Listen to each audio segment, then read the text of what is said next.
Hello everybody, welcome again to my channel. This time I want to talk about taking back the word apostate. But before I get into that, I just want to highlight another channel that I think is pretty good. He's just got a few videos right now. The channel's name is Mr. Allgood, where Allgood is one word. A few short videos, they're probably worth checking out, see what you think. I thought they were pretty good. I'll put the name of the channel in the message below. So I want to talk about taking back the word apostate. In a recent daily text, the daily text referenced a Watchtower article that described apostates basically as being gangrenous. And anytime the Watchtower describes apostates, they talk about them as being disloyal, being mentally diseased, having poisonous teachings, being slanderers, telling half-truths and lies, striving to tear down, striving to mislead, trying to get followers to go after themselves, so on and so forth. They're basically described as practically being as bad as Satan himself when you come right down to it. So that's the definition that is associated with the word apostate when they use it. But for those of us who know the real definition, which is anybody who has access to a dictionary or the internet, apostate just means somebody who leaves a religious faith. Or it can be somebody who leaves a political belief. So for example, in the United States, if a Democrat turned Republican or a Republican turned Democrat, they would be considered apostates. By the true definition of the word, many of Jehovah's Witnesses are apostates. They have left other religions to become Jehovah's Witnesses, thereby making them apostates. Anthony Morris is one such individual. In his story, he left a religion to become one of Jehovah's Witnesses. That means he is an apostate. There may very well be other members of the governing body that are apostates as well. That's by the true definition of the word.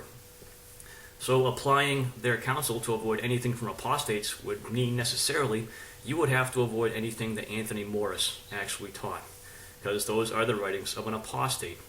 You would actually have to know who in the writing department had left another religion, because they would be apostates. So therefore, the literature that the Watchtower produces very well may have apostate writings in it. So if you were to avoid apostates and view them the way Watchtower does, you would naturally have to be cautious about things that you even read in the Watchtower literature, because some of them, no doubt, are written by apostates. And that's just the real definition of the word, not the Watchtower definition. But what I want us to do is to take back the word and apply the Watchtower definition to the group that it really applies to. And I have done videos earlier where I've demonstrated that the Watchtower actually fits the description to a T of what they describe as apostates, and I've done another video that talks about projecting. So what they do is they project that personality onto people who leave them. So if we stop and think about our case, those of us who have woken up or are waking up from the Watchtower, how do we feel? Well, when you first wake up, it's quite a feeling. There's confusion, there's anger, there's sadness, there's regret, there's a whole lot of things. And as you leave, you can go through denial, all kinds of things. For example, you may feel like you're not living your own life for a while. You may feel like things aren't real. You can have a lot of regrets. Some people, depending on how deeply indoctrinated you are, develop something called post-cult stress syndrome, which is similar to post-traumatic stress syndrome. So there can be some very severe mental and emotional effects from having been under the indoctrination of this high control group for such a long period of time. And for those of us who are having difficulties with that, which probably is most of us, or some of us may have worked through a good deal of that already, I recommend doing a Google search on cult recovery, and they will kind of explain to you the recovery process. There are steps that you have to go through to allow yourself to heal from what you've experienced. And part of that is really admitting what's been done to you. And to understand what's been done to us when we were in that high control group, we really have to understand what it is that they were, which is part of what these videos are about. I try to present as much information from as many different angles as I possibly can, to break things down into a logical system whereby we can really understand what it was that the Watchtower did to us. And I found that helpful in my own recovery process, and hopefully other people are being able to use that as well.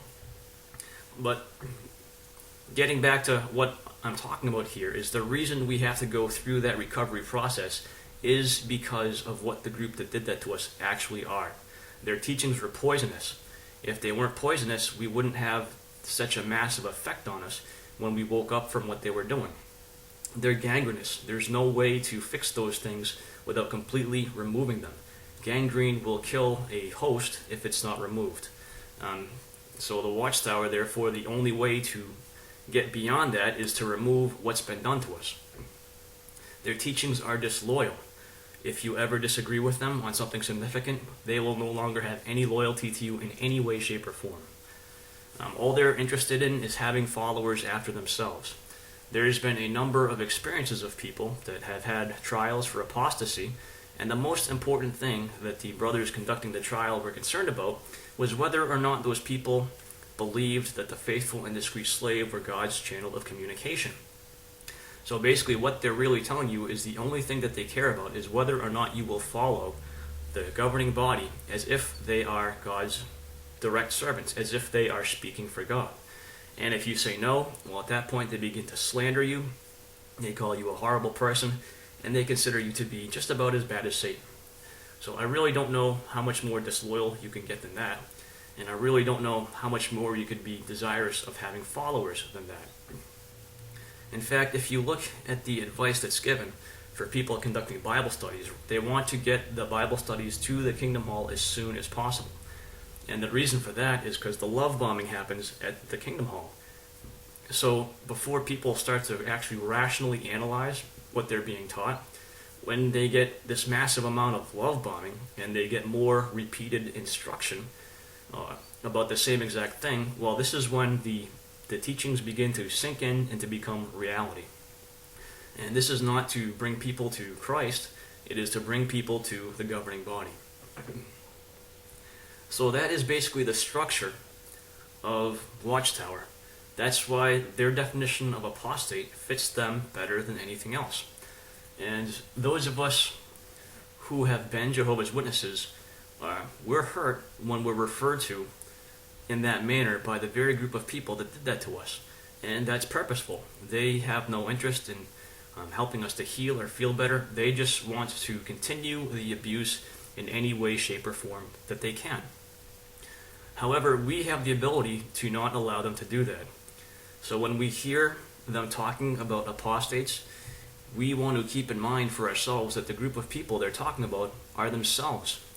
They're the ones who are hurting people.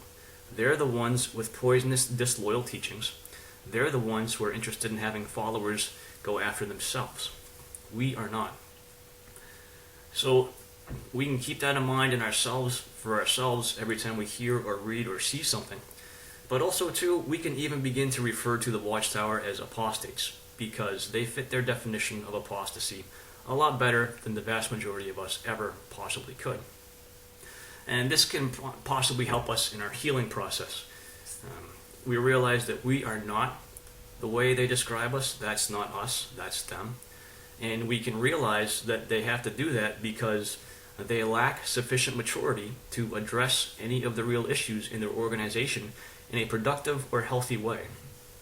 And that in and of itself demonstrates that there's no possible way that they could be used in any way, shape, or form by God. Because if they truly were God's organization, they would be able to take a step back and address those hurtful things in a positive way. In addition to that, if they were God's organization, they would be able to have mature, logical, well thought out discussions with those who disagreed with them. There are many of us who have tried to have such discussions with them, and we have failed miserably. Oftentimes they become angry when it becomes obvious that their logic is completely and totally lacking. They resort to name calling. They resort to misrepresenting what we talk about. And they resort to tactics like that, which have nothing to do with anything that resembles good reasoning ability. So Spike the Elder Bear has some company with him this time. He's got the little crazy purple minion, and he's got the happy little yellow minion. So the purple minion is probably how many of us feel when we start to wake up. We feel unsettled, we feel like we're not ourselves, we feel really distressed, anxious, whatever. there's a whole range of feelings that we have where we might think that happiness is something that we might not be able to attain again. And for a while, we have to allow ourselves to process those feelings, those emotions, those thoughts, to work through the injury and the damage that's been done to us. And we can work through that to a sense where we can return to being the happy people that we can. And what you oftentimes find is that the more you process that, you actually find yourself becoming happier than you used to be when you were one of Jehovah's Witnesses. The reason for this is because now you have a more realistic outlook on life. Whatever it is that you really want to do with your life, you're now free to do with however long you want to do it. Viewpoints you want to have, you're free to. You don't have to continually ignore your own thoughts. You don't have to worry about whether or not you're a good person or a bad person. You can focus on living the life that you really want to live, on being the person that you really want to be. And that alone enables us to have a greater sense of peace and a greater sense of happiness. And many of us, when we were in the Watchtower, we believed that we were doing good when we went door to door. And those who are still Jehovah's Witnesses honestly believe that they're doing good things when they're going door to door. But once we leave, we have the ability to do really good things. We can do things that really make a difference. There's a number of different causes out there, and any one of them might be something that we're interested in. So we could either join up with another group that's advocating a certain cause for the better, or we could do something on our own, where we try to help individuals that have something they're dealing with. Or we could just do little small things to make other people happy. Whatever we decide we want to do is completely and totally up to us. But the point is that happiness after Watchtower is very possible. In fact, it's actually possible to be happier than you were when you were one of Jehovah's Witnesses. Now, this is not to be confused with the idea that the Watchtower puts out there about just complete and total happiness all the time. We live in a real world. Things happen to us. We have our ups, we have our downs. There are things that are going to make us sad. We're going to experience loss. Things aren't always going to go our way. So there are times when we're still going to have to deal with life. But nonetheless, as we deal with those things, if we're happy individuals, we'll process them in a healthy way. We'll deal with them with whatever grief or sadness we have to, or anger if the case be it, and we'll move on and we'll get back to living our life. In fact, part of being a happy person is being able to deal with the ups and downs of life without being totally knocked down so that you can't get up. So happiness doesn't mean that we're going to be happy 24/7, 365 days a year, but it means our outlook's going to be better, we're going to be generally happier, and we're going to be able to deal with the ups and downs of life in a healthy and productive way. So, that's my video for today. So let's take back the word apostate. So thanks for watching, everybody.